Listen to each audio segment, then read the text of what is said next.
ध्यान से पढ़िए, लिखा क्या है, एक वर्ग के आंतरिक वृत्त और बाह्य वृत्त के क्षेत्रफल का अनुपात बताना है। एक वर्ग है, इस वर्ग के अंदर एक बाह्य वृत्त बनाना है, एक अंतःवृत्त। अंतःवृत्त का मतलब होता है इसकी भुजाओं से जाने वाला, ये अंतःवृत्त है। और एक बाह्य वृत्त होगा जो इसके शीर्ष से जाएगा। समझ में आ गया ना? दो वृत्त हैं, दोनों वृत्त के क्षेत्रफल का अनुपात बताना है। तो हम सभी को पता है कि इसका सेंटर कहां होगा, सेंटर तो कहीं बीच में ही होगा। एक गोला यहां से बना है, एक वृत्त यहां से बना और दूसरा वृत्त यहां से बना है। तो अगर हम इस अंतःवृत्त की त्रिज्या निकाले तो त्रिज्या कितना आएगा, क्योंकि यहां से यहां तक कितना दूरी है, कुछ भी मान लेते हैं कि वर्ग की भुजा कितना है a। तो अगर इस वर्ग की भुजा यहां से लेके यहां तक हम a मान लें तो इसका आधा कितना होगा, इसका अंतःवृत्त की त्रिज्या कितना आएगा, a/2। तो अंतःवृत्त का क्षेत्रफल कितना आ जाएगा, या अंतःवृत्त की त्रिज्या, अंतःवृत्त की त्रिज्या कितना जाएगा, a/2, यही आएगा ना। बाह्य वृत्त की त्रिज्या कितनी आएगी पूरे बाहर की, तो बाहर वृत्त की त्रिज्या यहां से यहां तक है, ये त्रिज्या है ना। ये गोला यहां से बना है, यहां से ऐसे बना है, ये दूरी आपको निकालना है। हम सबको पता है कि ये एक वर्ग है और वर्ग का ये विकर्ण है, लेकिन ये विकर्ण का आधा है। हाँ, तो अगर इसका भुजा a है तो विकर्ण कितना होगा, a√2 होगा।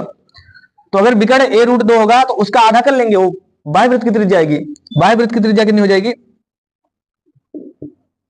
बाह्य वृत्त की त्रिज्या ये हो जाएगा a√2/2। किसी को दिक्कत है यहां तक बताइए। अब क्षेत्रफल का अनुपात पूछा है, तो आंतरिक वृत्त और बाह्य वृत्त, तो अंतःवृत्त का क्षेत्रफल बटा बाह्य वृत्त का क्षेत्रफल, बाह्य वृत्त का क्षेत्रफल। अब क्षेत्रफल निकालने के लिए कोई दिक्कत ही नहीं, अगर आपने उसका त्रिज्या ज्ञात कर लिया है, ज्ञात कर लेंगे। क्षेत्रफल बराबर πr², तो इसका भी πr², पाई से पाई कट जाएगा। अंतःवृत्त की त्रिज्या है a/2, तो a/2 का स्क्वायर।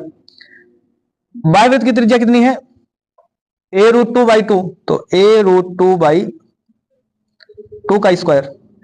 इसी को सॉल्व करना है, तो ये a का स्क्वायर a का स्क्वायर और 2 का स्क्वायर 4, ये उल्टा हो जाएगा, 2 का स्क्वायर फिर से 4 ऊपर चला जाएगा, a का स्क्वायर a² और √2 का स्क्वायर 2, तो ये हो जाएगा 2a²।